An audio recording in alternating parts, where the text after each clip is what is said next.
All right, so we are officially live. We'll welcome in the viewers, listeners, as we get our topics up on the screen for you guys. We're going to go live in probably less than 5 minutes here. So I want to thank everyone for joining us for our pre-Thanksgiving weekly Flyers show. You just saw the title. What was it? I don't remember. It says Flyers fans want to trade Michkov. WTF. All I saw originally was WTF. There's our topics for the episode, boys and girls. It's going to be a good one. Man, if we did this show like 4 hours ago, Jack, I was fired up. Yeah? Yeah, I was like, I couldn't believe some of the stuff that I was seeing on Twitter. And I don't know how I'm still surprised sometimes, but it just seems to get like dumber sometimes, Yes, you know? it does. Yes, it does. So maybe I was a little hangry. I hadn't eaten since. So we drove to Florida. It was a 15-hour drive back. Oh, 15, okay. I thought it was like 20 or plus. No, on the way down, we stopped after 8 hours, but on the way back. Straight? Yeah, straight back. Whew. And yeah. The biggest I think he's trying to say rage bait there. I mean, hey, we got a repost in the chat. Thanks, Johnny Vegas. B. So yeah, last night got home late, didn't eat. Was cranky today, didn't eat, and all I see is Martone and Michkov going in trades, and I'm like, whoa. Just wasn't ready for it, you know. Dove right back into Flyers Twitter, and that's what's going on. So, yeah, I get it. I mean, was the certain names being floated, and it was funny is the Michkov thing I saw come out, like not in direct connection to Quinn Hughes at first, you know, and I was like, what? Like they're going to do it. And I had seen it before as like a clear joke, or that article rather, where it was like to improve morale, you know, and now this, it's like, gee, what is going on? Yeah. So we'll have Jack and I both came up with some trade predictions or what a trade. Oh, it's your title, Jim. You're the rage baiter, not everything on Twitter the last day and a half. I mean, don't you think there is a method to my madness now? You know? Look at your hat. Of course you're mad. Yeah. I mean, I think by year 8, started to figure this thing out a little bit. Here, Jim, here's for you. I'm a 5'1", tall or short. I have no idea. You know, I golfed with a couple Swedish guys I golfed with a couple Swedish guys on Friday, and they were making fun of me because I didn't know how to clock the flag in meters, because that's what they use, their little rangefinder. So every time I asked them for the yardage, they go, we use meters, and they would tell me the meter yardage. The European? What's that? The European or something? Yeah, they don't use yards over there. Oh, you were over there. Okay, that makes sense. No, we were here. They were here. Well, are they European? Meters on there. They're from Sweden. Okay, yeah. Now I get it. I'm surprised they were saying something to you in America, but you know. Yeah, they were funny. They were good dudes. We had a good time. Yeah. Trade meets called Johnny P. Are people insane? That's yes, they are. They're crazy across the board. 6:59. All right, we'll get going here in a couple seconds. We got 40, 50 people hanging out here. I hope everyone's where they're going to be for Thanksgiving. I'm going to have to block this weird account here. All right, let me get on. Oh, man. Delete comment, put user. You're in timeout. Now, ban user, delete comments. Yeah. If anyone wants to talk to Aileen outside the chat, you see her screen. I was a little curious, but not right now. We got to get as much in as we can, not miss too much of the game. So, all right, 7 o'clock. We're going to get going here. Episode 20, season 8. Where's the intro? Flyers are starting soon. We got to get going. Good call, Jack. All right, here we go.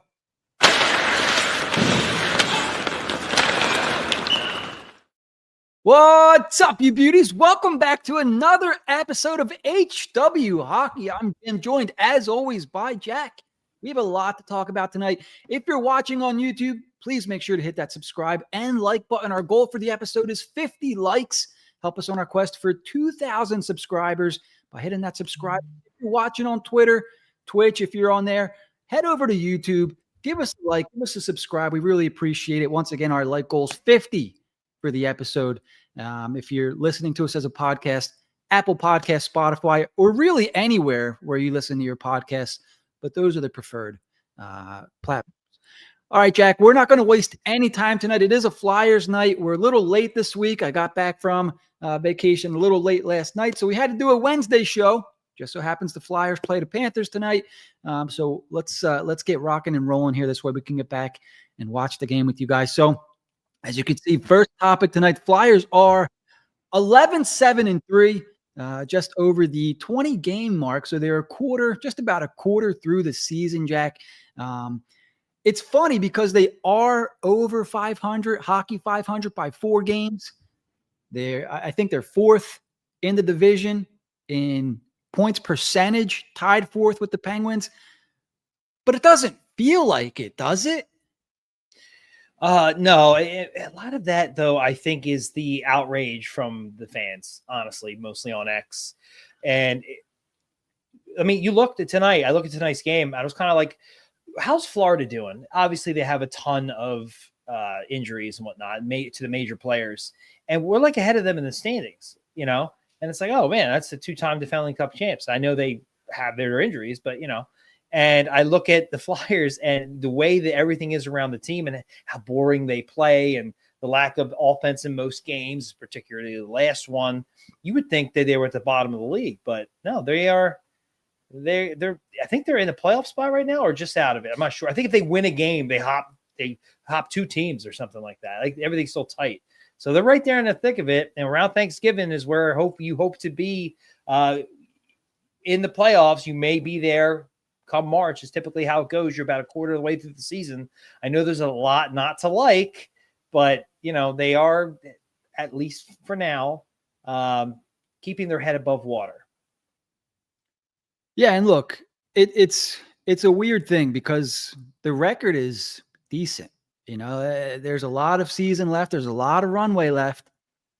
But I gotta say it, and I just gotta be honest, right? Because sometimes I just have to be honest. Like, because a lot of times I'm like, nobody panic. Like things are okay. It's a movie. It's a long season. Tocchet's here for 4 more years.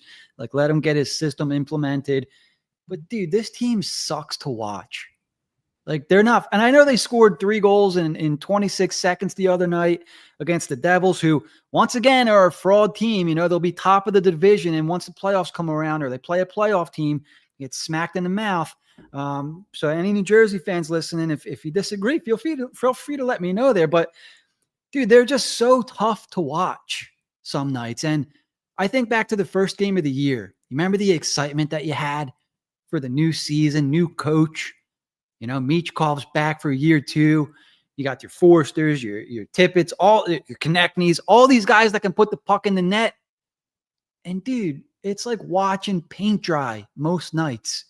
A lot of 2-1, 3-2 games. And that should have been expected, I guess, with the Rick Tocchet coached hockey team. But I got to say, it's not what I wanted to see. It's not what I want to watch, And I know, like they're 11-7-3. But it sure doesn't feel like it a lot of nights, Yeah, and that's boring hockey. And there's a lot of good comments right now. And I wanted to answer Johnny P here. It's not just the Stanley Cup shot for Jeff Carter. It's pretty much and I love Jeff Carter, but it's his career as a Flyer is where that comes from. Yeah, I had some other comments on here. I see this one here. I'm not exactly sure what that means.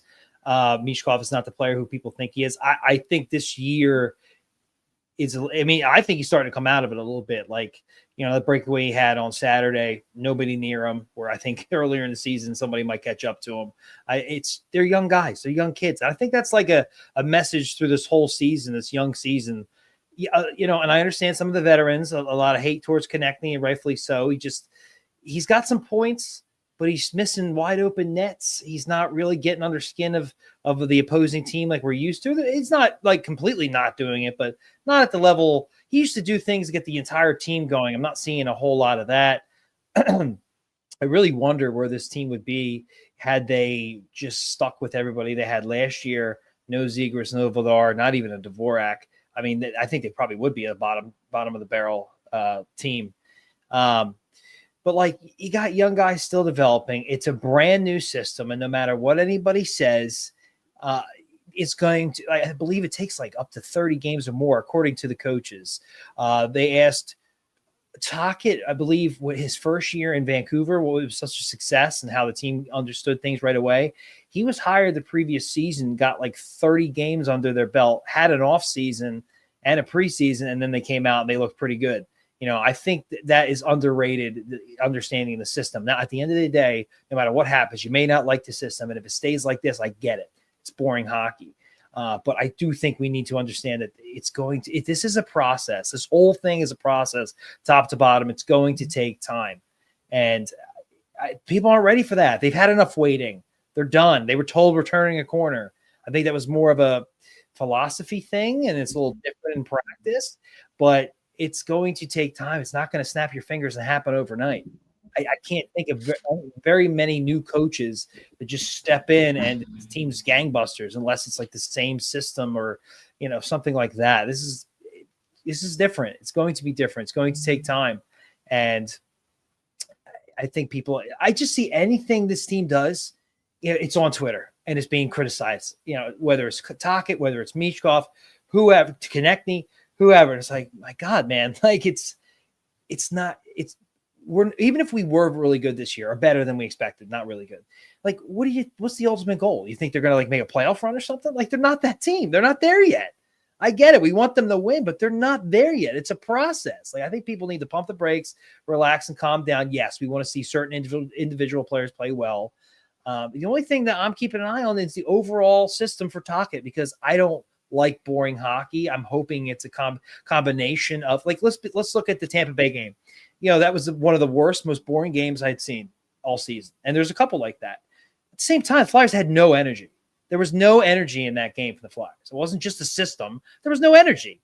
And it's a couple of things. And, you know, you're going to have to let him get used to the players, Tocchet, that is, the team get used to the system and whatnot. And it's a process. I keep coming back to that, but it is. It really is. Yeah.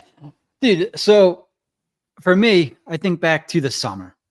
And I didn't necessarily want Rick Tocchet as the coach. Like, I felt I was on the opposite side with Torts, because I like Tortorella. You know, I think the entire organization needed a Tortorella, right? Things got weird at the end. They usually do. Whatever. We move on. It was time to start fresh. There were names out there, right? Ferschweiler, right? Where is he at? Is he still at Western Michigan? I think so. But he was a breath of fresh air they could have brought in. Bring along the new guys. Bring your success, whatever. And maybe he would have been the wrong choice. Yeah, but when we heard, okay, Rick Tocchet, it was kind of like, there was disappointment, right? We remember back in the summer. And now I think, like,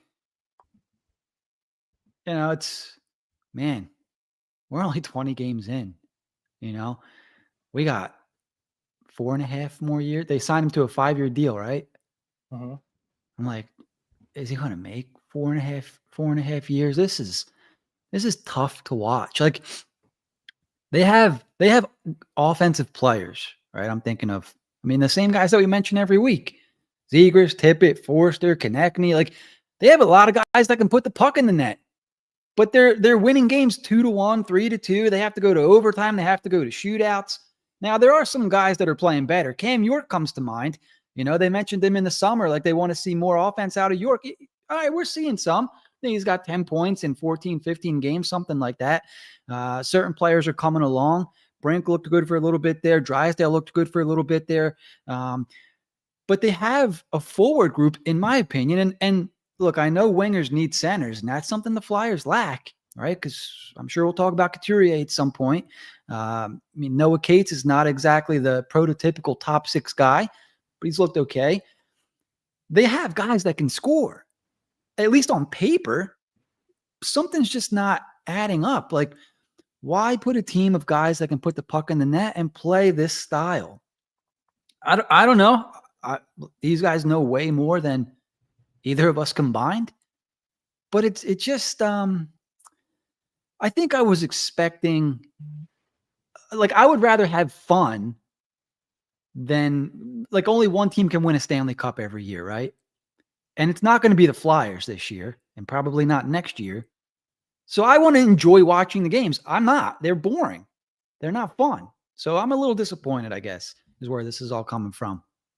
I mean, I am too. I don't want to watch boring hockey. I mean, we had to watch dog shit hockey for so long, and now we're, the one thing that keep us going through the rebuild. Like, look at last year, the whole Michkov mania.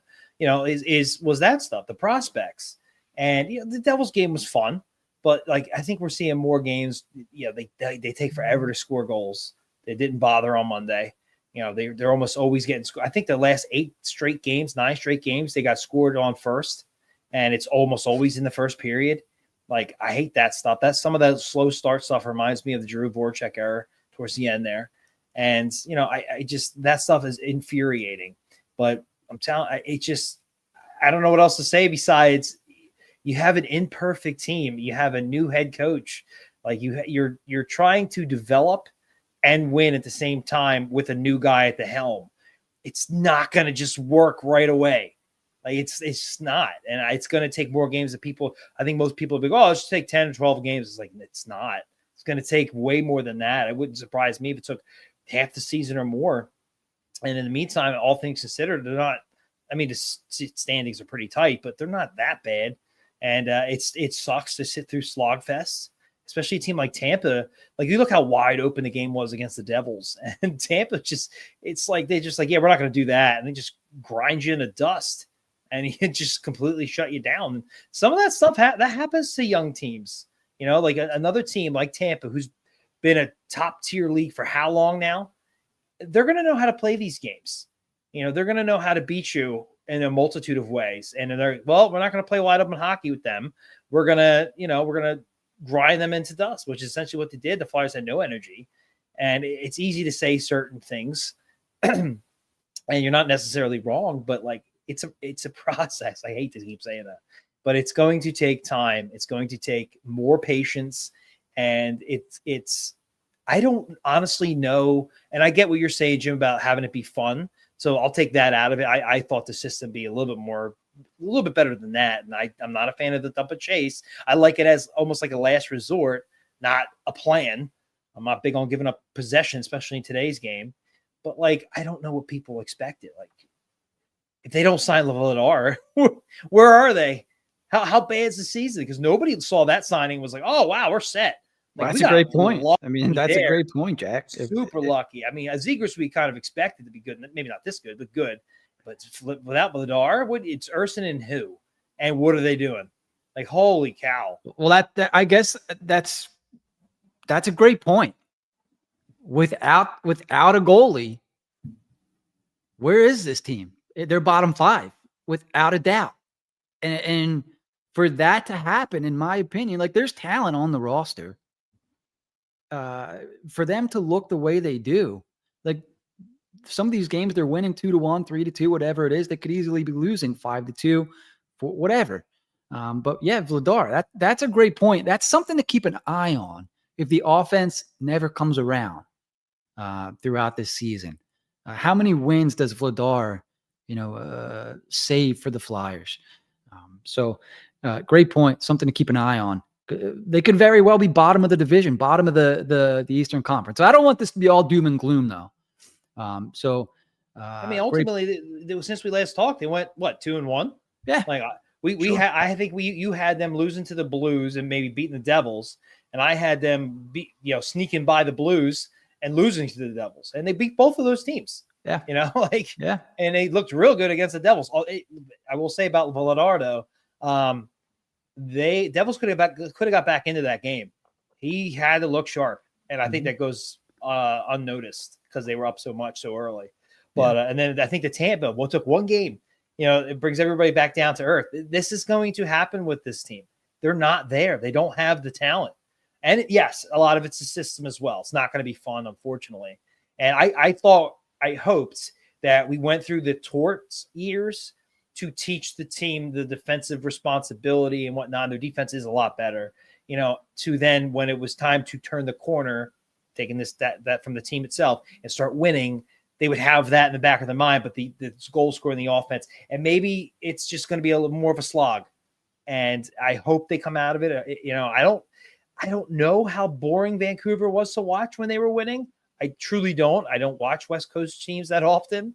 But I do know that the scoring was down, or the shots rather.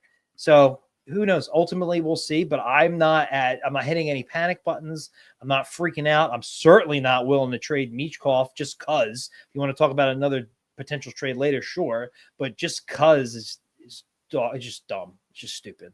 So. Yeah, I think maybe where people get a little freaked out is a player that everyone wanted to trade for, Elias Pettersson, right? 102-point season, 39 goals, 63 assists before Tocchet. Tocchet gets there, goes down to 89 points. The year after, and only 64 games, mind you, 45 points. The offense dwindles. Now it seems to be coming back slowly, 20 points in 23 games. I don't know. Look, I don't want to say that I'm worried, but I would actually say that there is talent on this roster and they're not getting the most out of them offensively. Maybe they're trying to do the defensive game, right? And win some games that maybe they shouldn't. But I don't want to watch that. Maybe that will work in the playoffs when they're ready. So maybe that's the whole plan. But they're not close. They're not close to winning a cup. But I don't know. I do want to pose a question later on in the show, and maybe I'll ask it now and let the listeners think about it before you and I get there. But considering what's going on in the Eastern Conference this year, where look, the entire conference is in it at this point, would this be the year to make a move? And it's going to tie in with our major topic of the night. The whole Quinn Hughes speculation. We'll get there. But would this be a year to make a move and maybe sneak through a couple rounds of the playoffs where there's a lot of, I don't want to say it's mediocrity, but there's also some parity happening in the Eastern Conference, so something to ponder, and we'll get there when we get there. But let's move on to our next topic. Real quick, Jim, it's 1-0 Florida. So that's now 9 or 10 straight games where the Flyers have given up the first goal, and it's another first period goal. There you go. Jet Luchenko was traded earlier this week from the Guelph Storm to the Brantford Bulldogs, who have not lost a regulation game all season. Love it. That's a massive trade. I didn't know exactly that. What needed to happen. I knew they were the best team in the OHL, but I didn't know that he didn't lose in regulation. That's fantastic. Yeah. Powerhouse, juggernaut squad, a lot of offense up there. I want to say Jay O'Brien. It's not Jay O'Brien. Who's the O'Brien that got drafted this year? Jake O'Brien is up. Jake O'Brien's up there. Another guy whose name escapes me, but they have a bunch of guys that can put the puck in the net. It's an ideal situation for a player of Jet Luchenko's skill set with the speed. He can pass the puck. Good defensively. He's not going to have to carry the load for this team. He's going to be able to contribute in the ways that he can, and maybe some pressure will be taken off as well. So thoughts on the trade? It's what needed to happen. I don't think it was I prefer Jet in the AHL. Obviously that can't happen, but you want him to go to a place where they're just winning is the culture. And that's exactly where he went. I also love that Jay McKee's the head coach over there, strong ties to the Flyers. You're going to want that when your prospects over there. And yeah, I want him in not that it was as bad as last year. I don't know what Guelph's record is this year right 500. Now. 500. Okay. So it's not bottom of the league like it was last year, but they just want him in a situation because he's been around the Flyers this year, last year, where losing's like the norm. And you want him in a situation where you just learn how to win. You get used to winning and being around winning players and organizations and, things of that nature, where losing becomes unacceptable. And hopefully that bleeds into your play. And that's ultimately what we wanted. We didn't want him to go and just, have another. I don't think you could ever have a year where you don't learn anything or improve a little bit. I just feel like being around a winning culture is only good for him. And they made the trade. It looks great. And it looks like they're all in this year. And I hope they go all the way. Yeah, for sure. So what I'm thinking about with Guelph, not that he had to do everything, but he was counted on for a lot. When you're the best player on the team, maybe you try to do too much, things that maybe you're not supposed to be doing. And maybe that's where bad habits start to form. Instead of concentrating on your own responsibilities, you try to overcompensate kind of thing. And so for me, if somebody wanted to make an argument, playing for Guelph, that's where bad habits were going to form, because wins and losses, like I don't care about wins and losses. I'm not sure a guy like, let's say I know that I'm going to play in the NHL one day. Don't get me wrong. I don't want to say that I wouldn't care if my team won or lost, but like, they know if they have a good team or a bad team kind of thing. So I don't know how much that affects the psyche, but the bad habits form when you start to do things that you're not supposed to be doing. So I'm thinking when he goes to this team, now he can focus on his own responsibilities, focus on what he's good at. It'll allow, they have a bunch of guys that can put the puck in the net. It will allow him to play his game, use his speed, use his IQ, use his playmaking, because that's what he is. And sure, like maybe playing with better offensive talent, he'll find himself in better scoring opportunities, and he'll be able to work on shots and take shots where he maybe wasn't before. And hopefully that carries over when he turns pro. He builds these habits like, I can shoot the puck when I get it in this area kind of thing. I don't always have to dish it off. So I'm hoping that he can just fine tune himself, refine the skills that he already has. So that's what I'm excited for. I hope they make a deep, long run there with Brantford. I think that was the team that Porter Martone last played for, if I'm not mistaken. He was traded from Brampton. So that's a cool little coincidence there. Let me double check myself. Yeah, I didn't know that. I'm sure somebody in the chat will get me. Just one other thing. It's like, yeah, you were saying he could focus on other things. And, he spent some time with the Flyers, and the number one thing they wanted him to do was shoot. So maybe playing with some better players will give him an opportunity just to do a little less dishing and a little more shooting. And hopefully that carries over into next year. I was wrong, by the way. He played for the Mississauga Steelheads, and they became the Brampton Steelheads. So way off there. Never played for what the hell team did what team are we talking about? Brampton Bulldogs. Bulldogs, yes. All right. So there's all kinds of name changes going on there. All right. So he did play for Brampton, but yeah. Okay, let's move on here. So before I sound more dumb. Okay. So yeah, good trade, exciting stuff. Hopefully we see Luchenko improve, and with the Phantoms next season, or even with the Flyers, who knows? Hey. Okay. Topic number 3. Well, we already kind of talked about Rick Tocchet. Yeah. And I know we're 20 games in. Is it too early? I'll ask the chat. Is it too early to think about the coach? Are you guys frustrated? Do you wish they went somewhere else? Are you prepared? Do you think this is going to be it? You'll be watching this every night. Flyers having to come back 1-2 goals down just to get it to overtime. And, maybe against a worse off team, they take it to the shootout and they win. But as we saw against a team like Edmonton, you take them to overtime, they're going to beat you if you make a mistake. So let us know in the chat. We won't carry on too long with Rick Tocchet. We have a half an hour left, and we have 2 or 3 big time topics. So before we get to the Quinn Hughes trade talk, I have the bonus question here. I'm going to sneak that in before the Quinn Hughes. It's kind of going to lead into that. I posed it a little bit earlier in the show, Jack, so I'll ask it again. With everything that's going on in the Eastern Conference, right? It's kind of just a crapshoot this year. Could this be a year, a sneaky year, where you make a significant roster shuffle? Not sure what it is that helps propel you into the playoffs, and maybe you win a round or two. Who knows? Like, maybe there's belief. The way the Flyers play, I believe that they could maybe steal a playoff series if they make it. but I'm not sure they're built for the regular season the way they play, if that makes sense. What do you think? I guess. I mean, if Risto comes back and he's, really solidifies that defense more, and then they go out and get, like, for me, it's like who would they? I don't know who that player would be, and I don't think they should be adding this year. If they barely make the playoffs, they're going to be playing a really good team, so it's going to be tough to steal anything. And I would hope that whatever move they do make, and if they do it regular season, it's more of a long-term view. And that just doesn't really happen that often. I think I'm pretty set on them riding this out, making some small tweaks if they're really close, not giving up too many assets unless something like, God forbid, Buffalo completely bottoms out and, Darlene and Thompson are available.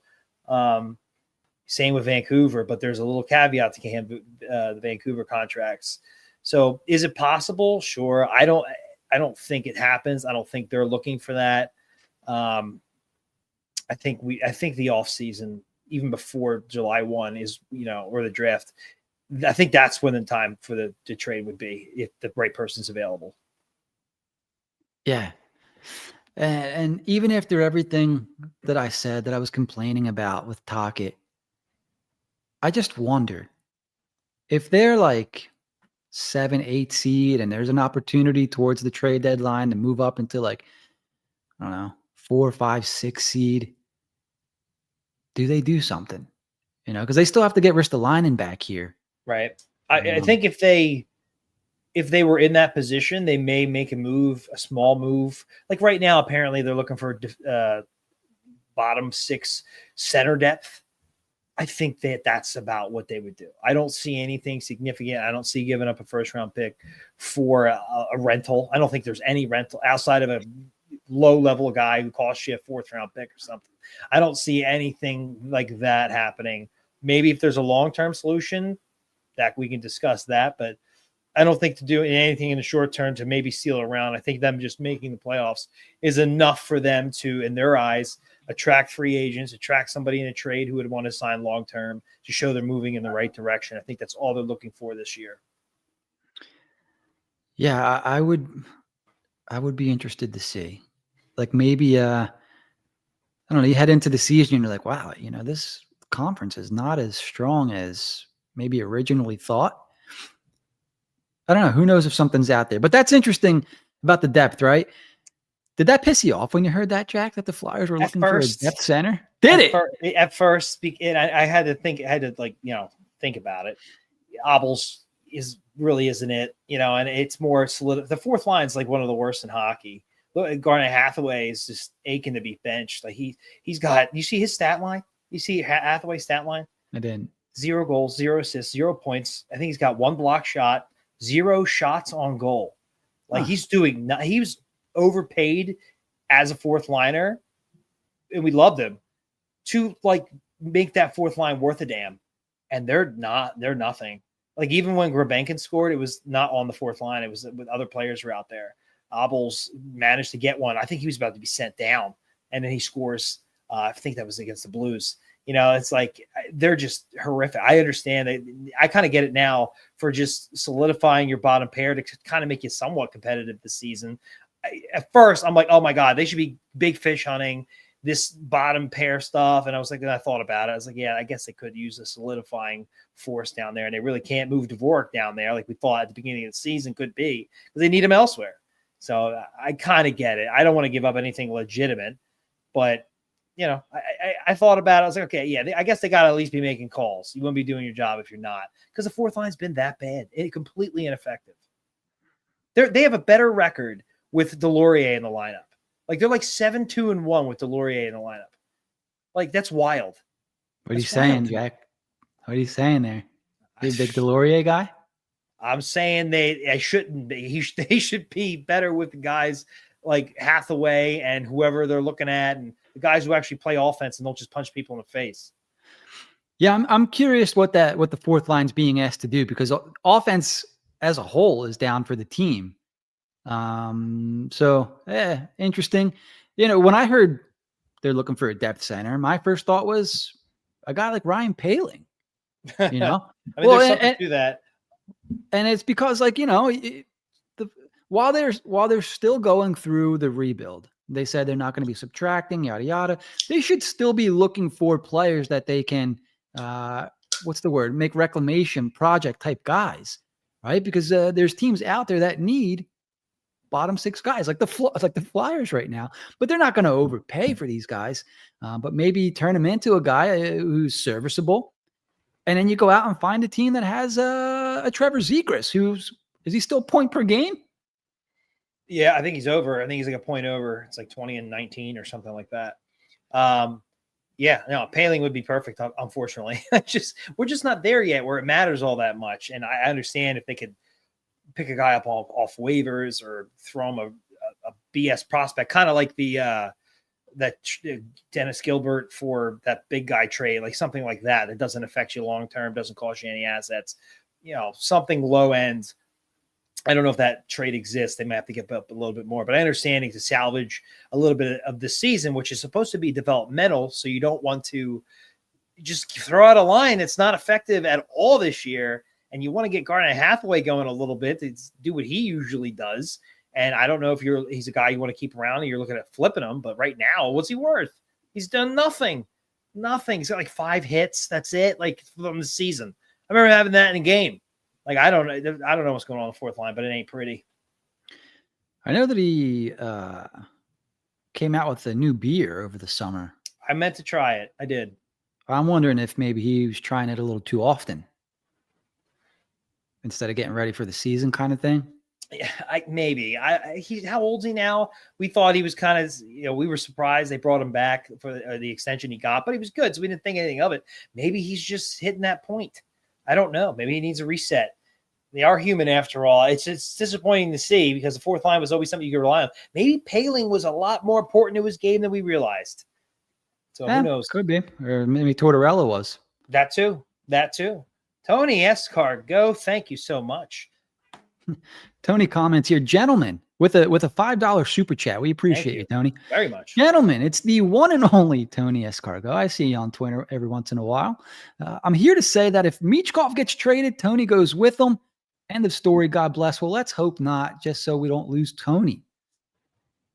I mean, I agree with the Michkov part of it for sure. Yeah. Trading him just for the sake of trading him and all those BS rumors they're just stupid. I'm sorry. I don't understand the hate. There's so much hate nowadays. It doesn't take much for a player to just be eviscerated on X. TK is getting a lot of hate. And I'm not saying it's not like right in certain aspects, but it's like pure hate. We should have never signed him. F this, F that, F him. Open nets this. Coots is getting killed. Michkov's getting killed. Like, what did you expect this year? Why are you so angry? I get it. We want to watch fun hockey. Like, Christ, though, like they're not there. They're not these 100-point players. I don't know. It's just wild. Yeah. Tony, thanks again. Happy Thanksgiving. Hopefully we see you in here again soon. Yes. Thank you much. All right. So let's kind of dive in. We got a little over 20 minutes left. Let's dive into our hot topic of the night. And obviously the Michkov talk. Well, let me ask you this, Jack, because I wasn't really on Twitter for the last maybe 4 or 5 days.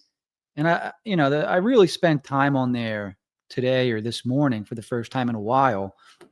And all I see is people coming up with trade scenarios with Porter Martone or Matvei Michkov. And I think Ant had, who would you rather trade, Michkov or Martone? And I'm like, why are we doing this? Like, what other team out there, what other fan base out there does that? Like, it was, and then I guess I found out later on that Ant DeMarco put out a trade scenario, and that's where a lot of this stemmed from. Did you see any of this? Because I didn't see.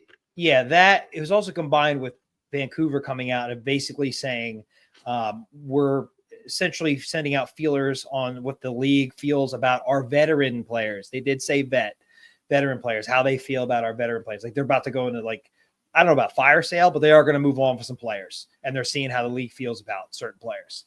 And there was a list I saw today of just everybody, And naturally, based on comments made by, I want to say the owner, it could have been the GM. I thought it was the owner.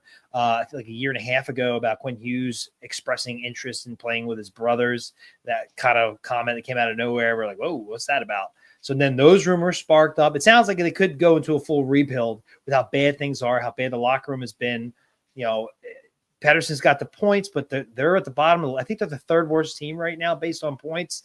Things are not going well, and they might need a reset. And Quinn Hughes has this year and next year, and then he's a free agent, I believe. I don't know if he's restricted. I think he's free agent. And other players and what they're going to do ultimately. And I don't know what their prospect pool looks like, but they got a lot of older guys like Tyler Myers is still out there. Brock Besser, what's going on with him? Not that he's older, but like he's been there for a long. They got these players and they're not winning. It's not working.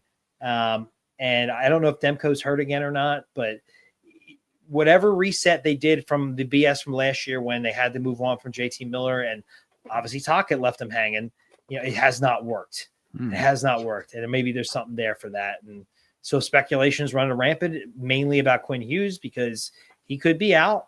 And that's where it came from. Because to get a player of that caliber, you'd imagine a Michkov or Martone would have to be in that deal.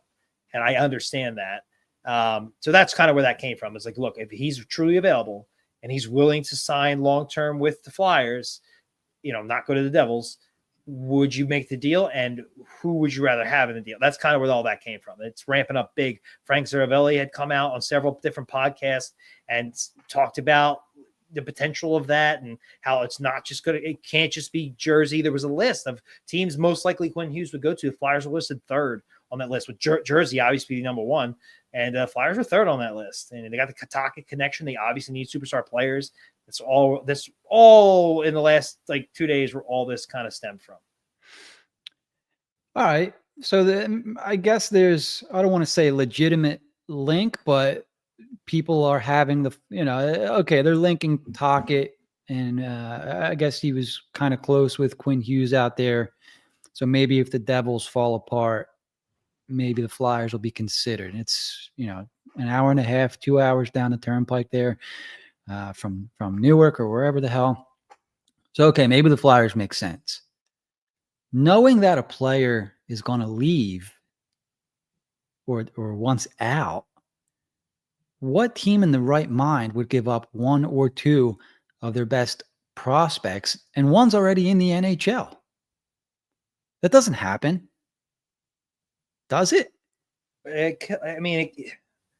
Off the top of my head, I can't think of an example because of the ages. But I'll put it this way, if Quinn Hughes truly is available, there's going to be a bidding war, especially if you can get him as a part of the deal to sign long-term, which is why I'm not doing the deal until the offseason because I'm not taking that risk. We live in a Cutter Gauthier society where they can tell you to screw completely. We're going to give up major assets and have him walk anyway. So I'm doing that deal when you can do the extension. And that would be in June. So I'm not, maybe he is traded before that, but not, I don't think the Flyers should until then. But if that's what it comes down to, and Quinn Hughes says, I will re-sign with your team, I'm okay being traded to your team, would you include a Michkov or a Martone in the deal? And I think he got it. I don't want to include Michkov, I'll be honest with you. You can shit on me if you want. I think it's a philosophy thing. Just with the team and everything they've been building. I don't even think I trade Martone, but I understand that's got to be the ask. That and then some. Quinn Hughes is a premier player in this league, and he's only 26 years old. He's easily your best player. It's not even close. To get that at that age and then sign long-term, you can have him for the next 10, 12 years. He can anchor your blue line. He does everything. That's why. That's why. And I can't think of many, examples of when these blockbuster trades have gone down, but that's why. I do think with that information at hand, if I'm Vancouver, of course I'm expecting those kind of prospects. And we've been building this prospect pool for a scenario like this. If there's a shot that he would sign here long-term, the question is, do I actually include, because I know how much they love Martone, how much, and he's killing it. He's killing it right now at Michigan State. And Michkov, we're going to trade him now. In something of a down year, his value is a little bit low. I don't don't want to do that. I don't think it's right. I don't think what they're building, it's right. I don't think it sends the right message. At the same time, bringing in a player that caliber does send the right message. So where do you balance that? Are you willing? It's going to take something to get something, and there's going to be something of a bidding war, and that makes it even worse. Now you could say, how often do these players actually go for what they're worth? Pretty rarely. But if there's a bidding war, and he's young enough where it makes sense. There's almost everybody in the league can be in on a guy like that at that age and what he does and what we've seen him do. So that's why. It's a combination of all that stuff. Okay.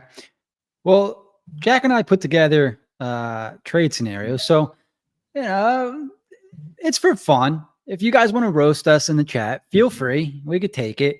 But we're going to try something fun here. And so we're going to start with Jack's here. Let me see if it comes up right away. And there it is. So, Jack, this is your trade proposal. I'm going to take a 2-minute timeout. I got to take a whiz. While I'm gone, explain to the chat your trade proposal, and I'll be right back. Well, if you can't tell, I'm doing everything in my power to keep Michkov and Martone. I understand if you don't think that's feasible, and I totally agree with you. It's Quinn Hughes. However, if there is a world where we do not have to give those players up, I feel like obviously you're giving up draft picks. You don't really need them anymore. So I threw in 2 firsts. I was considering 3 firsts. I'm trying to, maybe this is a starting point and we negotiate from there. I think if they're going into a full rebuild, if they're trading at Quinn Hughes, they're going to need a goalie prospect. They're going to need a young defenseman, and they're going to need a young forward as well. I think this trade checks all those boxes. So it depends on where you are with a guy like Forster. I'm pretty high on him. I'm higher on York than I have been in the past. I think they could get I think obviously other teams may offer a better number 1 prospect. I do think it's going to cost you a Martone at least. I don't think they do Michkov. I do think there's a chance of Martone if they're truly in on Quinn Hughes and there's a bidding war. But we have the goaltending. We still have Kolosov, but we still have Zavregan mainly, and we have Vladar. So I'm fine moving on from a prospect. If you're getting Quinn Hughes, I'm fine moving on from a defensive prospect. We don't need the picks. Here, tell me, Schmiegel, who's it a bad trade for, Vancouver or the Flyers? Because if you're saying the Flyers, I would love to see your trade proposal. You're going to give up less for Quinn Hughes? Hit me. And I hate giving up Forrester. He's one of my favorite prospects on the team. But again, you got to give to get. I could see everything's going well here. Actually, you got 1-1 here. You got 1 good vote and 1 bad vote. I've never seen Schmiegel before, but hopefully I'm waiting for his rebuttal. Oh, did you respond to him already? I asked. I said, look, they already know I'm doing whatever I can to keep Michkov from Martone, and realistically, I think somebody's going to end up going in a trade like that. So I threw out something to try to avoid that, and it's the best I could come up with. I have no problem giving up the draft capital. I have no problem giving up a goaltending prospect with all the goaltending prospects we have, including Vladar. Cam York, you're getting a defenseman back, so you have to give up a defenseman. I really think it comes down to Forrester. Is where you stand on him. And I actually really like Forrester. But at the end of the day, he's a wing. We have tons of wings. I don't think they're going to take Tippett. Like, if that going to hold you back from Quinn Hughes? If I do the same trade, but I offer Tippett instead of Forrester, and the Canucks we'll do it for Forrester instead of Tippett, you're going to say no for Quinn, a 26-year-old Quinn Hughes? I think you're crazy. I think you're absolutely crazy. Yeah, so. I mean, look, I don't know what this looks like from a Canucks fan point of view, but from a Flyers fan point of view, they want Michkov and Martone from a Canucks fan point of view, and course, I get it. Yeah, I get it. I would be the same way. Like, you got to get everything you can. Yeah, but that will never happen. From Flyers fan point of view, like I think I could stomach this. Like, I like Forster. It's Forster documented that I wanted the Flyers to draft him. Also documented, not the biggest Cam York guy, but playing very well this season. And I do like Carson Bjarnason. I think he's kind of the forgotten man, having a decent year in the AHL. And then, of course, the picks, who I think the Flyers have 2 first-round picks in 2027. One of them's the Leafs. So I'm okay moving a 2027 one. I think the tough part could be a high. Yep, sorry, go ahead. The tough part for the Flyers would be 2026. I think they have 1st, 2nd, 3rd, and they don't have a 4th and 5th. So the cupboard would be a little bit bare, at least for 1 year, when it comes to the draft. But I don't think this is it's like I said, from the Vancouver point of view, I don't know what an even swap looks like. Obviously, everybody always wants stars for your stars. That's not how trades work unless it's 1-for-1. I disagree, Johnny. I mean, you got to understand. First What's off, John? Okay, what do you say? If they're making this trade, that 2026 first will be. I'm only doing this in the offseason because I'm not doing it at the deadline and having him walk because he can't sign an extension. So they'll know where they're drafting that pick. I say take out the picks. It's Quinn Hughes at 26 years old. Like, are you? I don't understand. They're going to ask for Michkov, Martone plus. And I'm doing everything I can to make sure that those players remain untouched. You have a plethora of wingers. They're not taking Tippett. Like, I'm telling you, like, the Forrester's, if it's a rebuilding team, they're going to want every youth. That entire trade is youth. All five slots of it. And I love Forrester too. You think you're going to make a trade like this and have it not hurt? You're going to acquire Quinn Hughes when almost the entire league is involved trying to acquire this guy. And you don't think it's going to hurt? It's going to hurt. Now, mostly trades like this don't have a ton of pieces. So I could see like a smaller trade with bigger names. But again, I'm trying to avoid Martone here if I can. And this hurts. This trade still hurts. With keeping Michkov Martone, this trade hurts. And the number one name of it is Forrester. But at the end of the day, this Quinn Hughes is a top 10 player in the league. Like, Christ's sake. When's the last time we had a guy that good? Like Drew? Like, come on. Like, I mean, and even then you can make an argument. See, I could see this is more of I can see them saying no, seriously. Because no, we want a top tier prospect. We want Martone. That is what I expected. I expected more of that. But the whole point of the trade is to avoid Michkov from Martone. So, hey, start there. And I think Vancouver would ask for more and maybe negotiate or something like that. I forgot all about Jet. Michkov, Jet, Bonk 2 first. I could see Vancouver coming in with that. I wouldn't do that, though. Hell no. I could see Vancouver asking that. Yeah, there was no way that trade would go down. Michkov's got too much to go along with Jet, Bonk, and 2 first. You see how wide open everybody is top to bottom? I got one saying it hurts. I'll stop watching the Flyers if they give up that much. And I got other people saying it's not even close to what it would take to acquire. They got to give up Michkov. Yeah. All right, well, let's get to mine. Hang on a second here. Let's get to mine. And then, if we want to roast mine as well, we can absolutely do that. Let me see if I can get this on here.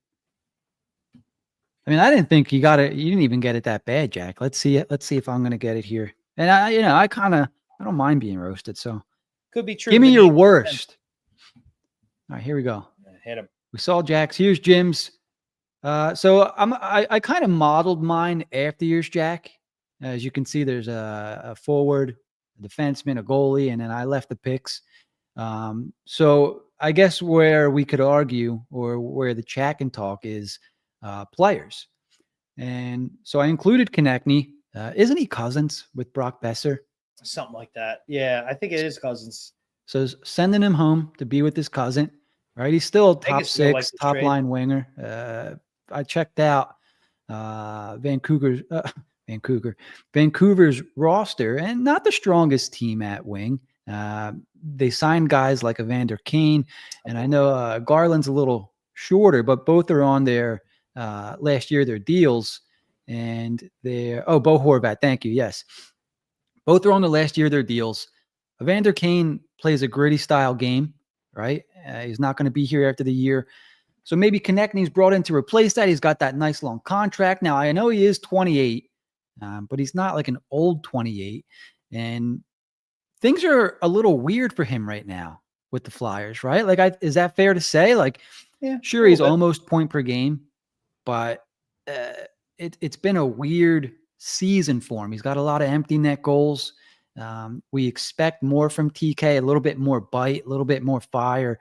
It doesn't seem like he's engaged in every shift, if that's fair to say. So, look, I'm not saying I want to move TK, but for the sake of tossing up trade deals and whatnot, I wonder, does he, and Vineet mentions he's got the no movement clause. I wonder, would he accept a move to Vancouver? I don't know. And then I'd put in Oliver Bonk for defense. Because if I'm Vancouver, I see Cam York solid. I see him as a second pair guy, though. I'm moving a top pair guy. The Then I looked at Drysdale. He's kind of like an extremely poor man's Quinn Hughes. Do we need a third pair guy? He plays the right side. Looked like Vancouver had at least a plan in place on the right side, so they don't need Jamie Drysdale. And then I'm not sure Emil Andre would have moved the needle. So I came up with Oliver Bonk, who's a little bigger, can play on the right side, who's a former first-round pick. If the Flyers are trading for Quinn Hughes, they sure can afford to move a top prospect like Oliver Bonk. That's why I put him in there. Next, looked at goaltending.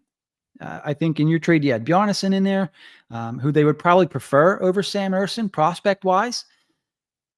Ersson's still young, 25, 26 years old. If they're looking for a guy that can play in the NHL now, maybe they just needs a change of scenery to back up Carter Demko, something like that. He's an NHL backup goalie. All right. And then obviously you have your picks there. And those should be enticing picks, because even with Quinn Hughes this year, there would be a chance that the Flyers can slide down the Eastern Conference standings, especially the way that Tocchet has them playing. So, those picks should be enticing for Vancouver, unless there's some condition put on them or whatnot. All right. So, Jack, go ahead. I'm going to look through the chat comments and see how bad I'm getting roasted here. Well, I'll start with the good. I think that the draft picks are just a different variation of mine, so that's fine. One thing I wanted to ask you, though, are you making this trade at the deadline or in the offseason? Because they'll know where the 2026 first is if it's the offseason for the extension.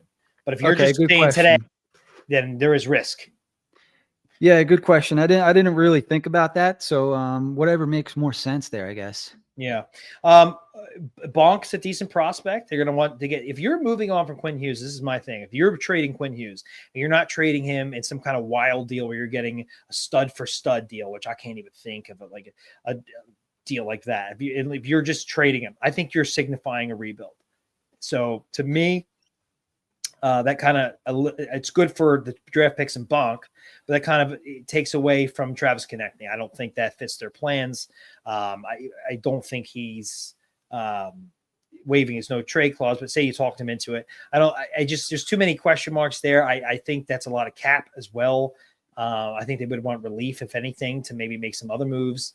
I don't see TK moving in this deal. I don't see them targeting TK in a potential move. And Ersson right now, and Vineet said this, I agree with it. He doesn't have much value, unfortunately. He is young, but his last 2+ years have been a little rough. So that's a tough sell to me. I would, if this was the trade and they did this, I would be ecstatic. It would solve so much, and we'd have a lot. I just feel like, do you feel like after making that move, do you feel like it hurt to do that, to pull the trigger? Or are you like, damn, we just got Quinn Hughes? That's all I'm thinking of. We just got Quinn Hughes, baby. So I know Quinn Hughes can put up 70 points as a defenseman, right?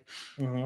And I know people are down on Travis Konechny, who with the right center would be an absolute point per game guy. Absolute, no question in my mind. So you're getting a point per game guy in return to play with Elias Pettersson or whoever he's going to play with over there. That was my thought. And you have Oliver Bonk, who, Flyers fans are high on, and admittedly, I'm on the lower end with Oliver Bonk as far as hype, and still interested to see how his skills are going to translate to the NHL. I know he's a Danny Briere draft pick. For me, he's a guy that I would dangle. This is a right shot, a bigger right shot defenseman, offensive guy, can move the puck. I would think that if he's what Flyers fans think he is, that other organizations would say, yeah, we'll take Oliver Bonk. Sure. Former first round right shot defenseman, played for the London Knights and put up great numbers. Pass him on over. Sam Ersson kind of looks like a toss in, right? But if you look at Vancouver, I don't know their goalie prospects, but they could use a little bit of help there. Yeah, and this is funny. Lyndon said this. I'm like, Lyndon, I wanted to put Tippett, but I had to go with Forrester. I'm just trying to view it from Vancouver side the best I can, and without including Martin or Michkov, and I just couldn't do it. I agree with Purgatory here. That would be a phenomenal trade. And if Vancouver does acquire TK, I think the next move would maybe be to flip them, because I think you still are signifying a rebuild. You're acquiring all that youth already. and you probably just want to just acquire as much young assets as you can. And maybe if you get enough, you can rebuild quicker where you don't have to move on from guys like Pedersen and whatnot, but that's easier said than done. I mean, I love this trade for the Flyers. I do. I'm ready to give up the assets to go get big game hunting because we've drafted enough. We're developing to go get a absolute stud is what they should be doing, or some variation of it. So trade all the draft picks, and it depends on the prospect. Urson, he just does nothing for me at this time. And Konechny, yeah, I mean, to move on from that money would be great. I love Konechny. He's one of my favorite players, but like, he's going to be older by the time we're ready to roll. He's already looking like he's not the same player a little bit. It could just be a little thing here, but who knows? But by the time we're really ready to win, like, how old's Konechny going to be? Like, we're really pushing for it. Like, it could be like 30, 31, 32. I don't know. And if he's already slowing down a little bit, we'll see. You know, this is a year he's trying to make Team Canada, and he hasn't exactly been playing his game. So I think if Vancouver ultimately is going to want a lot, I don't think they're going to want a guy like Konechny. I think they're going to want more youth, and I think they're going to want a really premier prospect to go along with that trade. I think that if you swapped Konechny with Martone, you might have something. I mean, I don't think they want Urson. I don't know. It feels very like. All right, Jack, take it easy now. All right. I'm sorry. I'm trying to be. Pull mine back up and roast me. I'm sorry. No, we're good. Okay. All right. So let's roll through some of the comments here. My contacts once again dried out on me. So we have. Is Bonk at the same level as Dickinson? Dickinson's in the NHL this year. Dickinson's better. Bonk is not.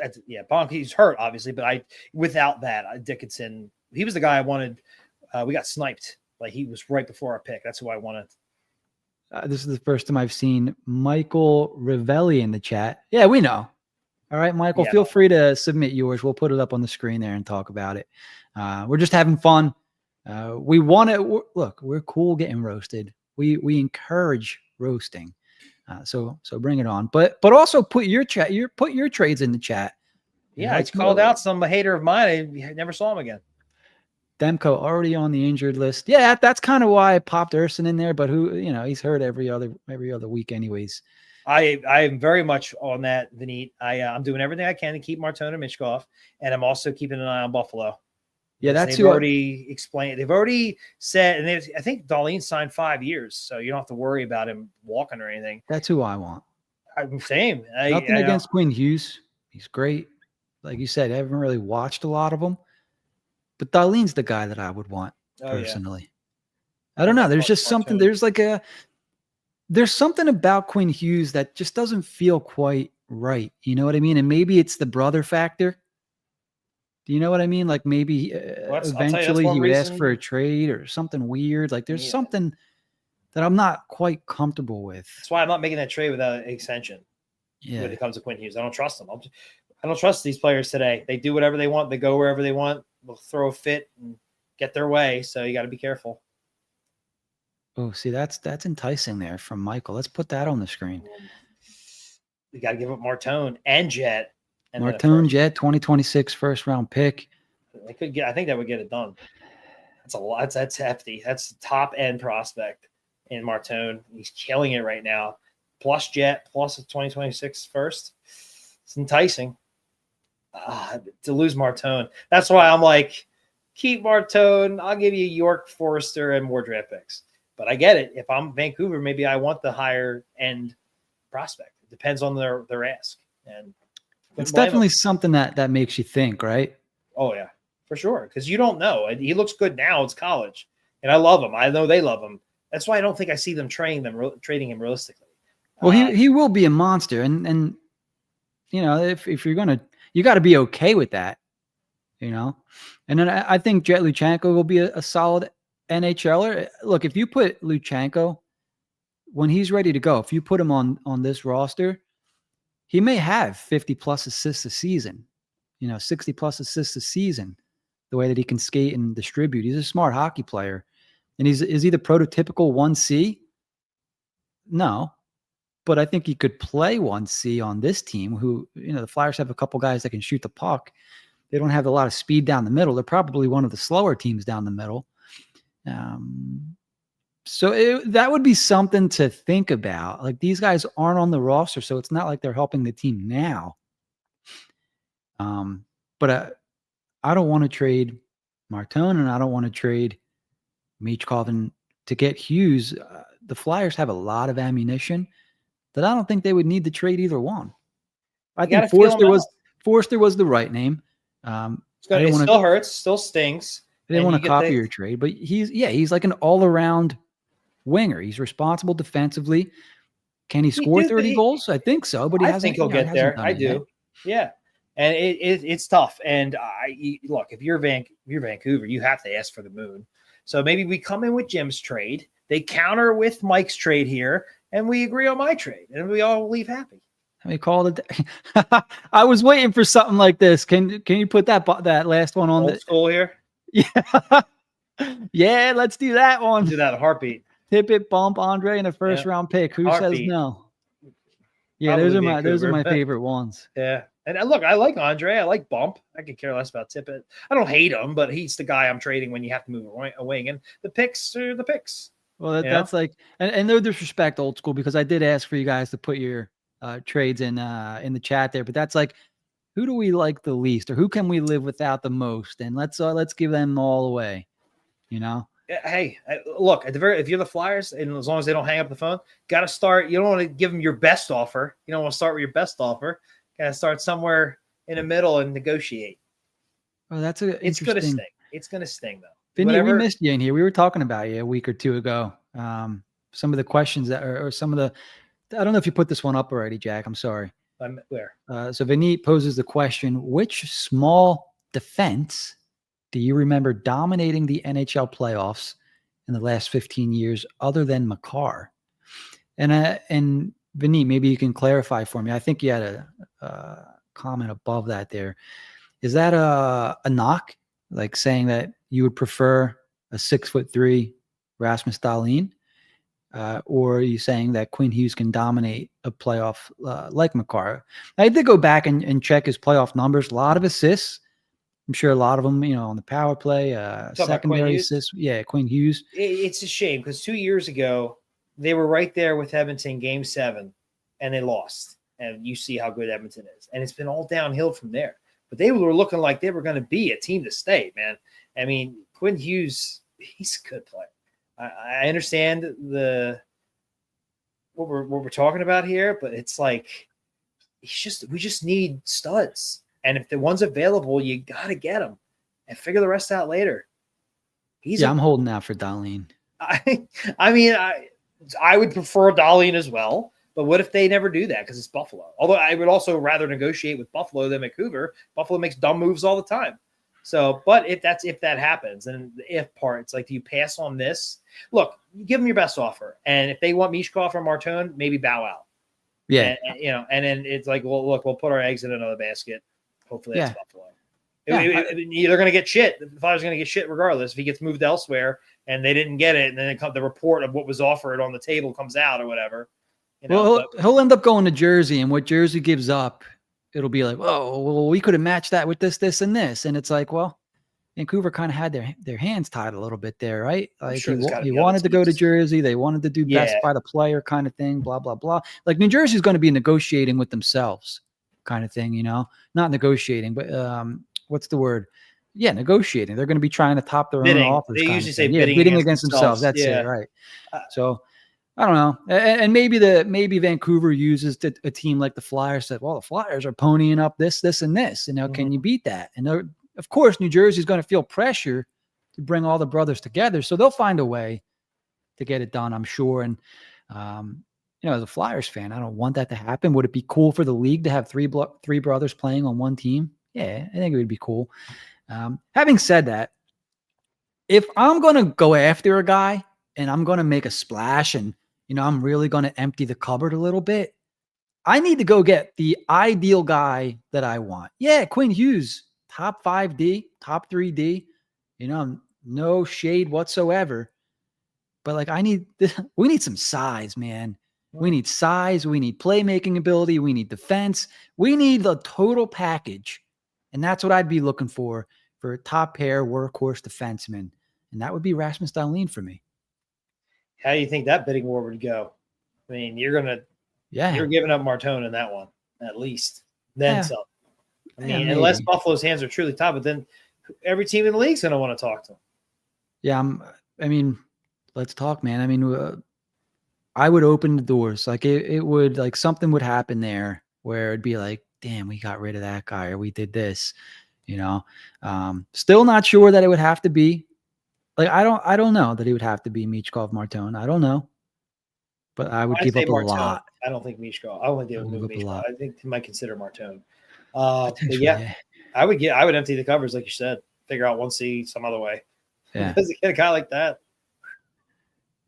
Jerry, appreciate you chiming in, man. We're wrapping up in a couple minutes. You'll be able to go ahead and watch back. There's a comment here I think I want to read from Michael once again. I'm a smaller dude. I love when other 5'10 dudes make it, but small defensemen struggle to put up points in the post. See, I thought this was going to be a dig, like, because here we are, 5'10, 5'11, calling guys small, So it always makes me laugh. And I'm like, that guy's small, and he's the same height as I am. But we mean hockey small, just for the record. All right. So we're an hour and 10 minutes in. Jack, did we miss anything?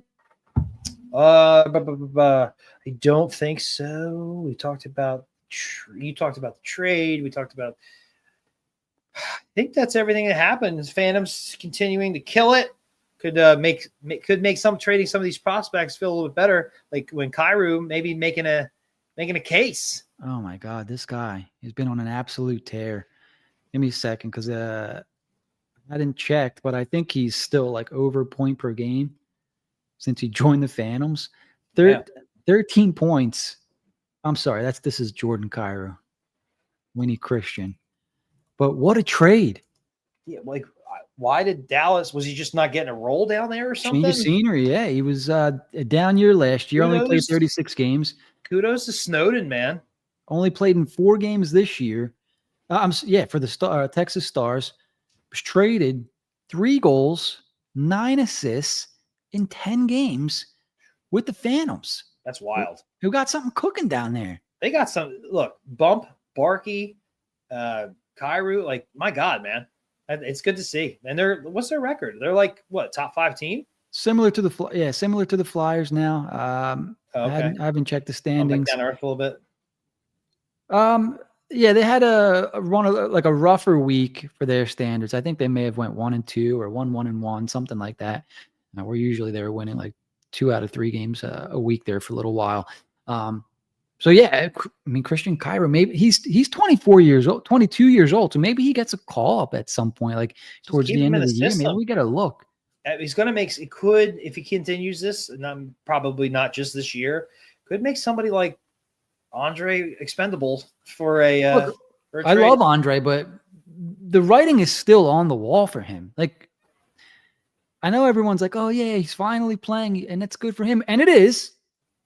But he's auditioning for somewhere else, in my opinion. I mean, he's top 4 top 4 defenseman right now, but Risto's not back. He's playing with Drysdale, which I thought about adding him to my deal, honestly, not swapping somebody out, adding him flat out. And it's just, he'll be a serviceable second or third pair guy at best second pair guy. Yeah. I mean, most likely, because I don't think a lot of teams are going to like his size, apparently. Like, extremely serviceable third pair guy, in my opinion. Well, dude plays on the power play, like, for sure. Mm-hmm. Maybe he's not your point guy, but he's got offensive skill for sure. And he's usually pretty smart with the puck. He's just a small guy. There's a space for guys like that. And it wouldn't surprise me if he got traded. I like him, but point is, to really get part 2 of this rebuild phase, they got to go big fish hunting, man, big game hunting. And I don't think that's something you do mid-season. I don't even think it's something they do at the trade deadline. It just doesn't happen that way unless it's a really unique scenario. I think it's something that should and could happen this offseason. We'll see. Let's go hunting. What do you think about Ryan O'Reilly? What do you think? For shits. Well, for the price that he's asking, oh my God, it's 2-0 now. what do you want, a first and an A-level prospect? I'm out. Like, how? Oh, the Flyers are on, and we're not missing much. Who would have thought? 2-0. Let me see. Hopefully, still. Oops, second period. Oh, it's second period almost over. Yeah, shit. That is. Yeah. We got more people watching us than watching the Flyers tonight. I bet you. Yeah, there's a lot of people. That's for sure. You know what? It's about almost midway through the second. 2-0 Florida.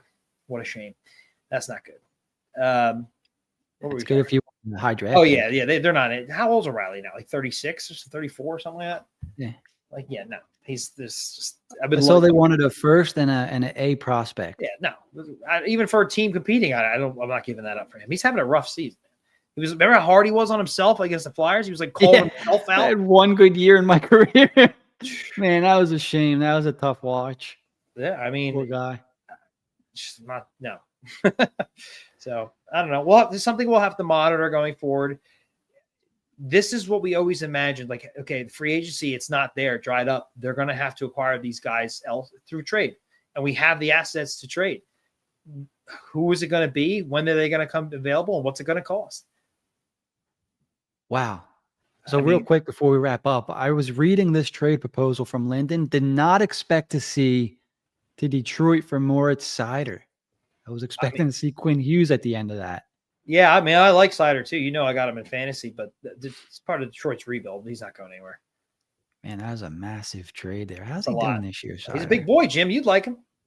Yeah. He's German. I like the German guys. Seems like whenever they have a prospect, they always. I thought you liked the Norwegian guys. I like the Norwegians. I like the Germans. I like the Pillagers. I'm going to stop there. Yeah, 16 points, 23 games this year for Moritz. He's laying hits. Yeah, he's fun. Fun player. All right, I think we're coming to the end of the show here. It's time to go watch the Flyers tie it up and maybe take it to a shootout. Who knows? Hey. All right, boys and girls. So Thanksgiving Eve. Happy Thanksgiving. Everybody have a safe holiday. If you're traveling tonight, if you're listening to us on the road, please drive careful. Get to your destination. Better to be safe than sorry. Enjoy, everyone. Enjoy your holiday tomorrow. Canadian friends, a normal day up there. Happy Thursday. We'll be back same time, same place next week. Don't forget, if you haven't liked and subscribed already, we're looking for 2K subs and 50 likes for the episode. So please help us out there. For Jack, I'm Jim. Don't forget to keep it high, keep it wide. We'll see you next time on HW Hockey. Happy Thanksgiving. Happy Thanksgiving, everybody. Thanks for watching HW Hockey. Remember to like, comment, and subscribe. We'll see you next time.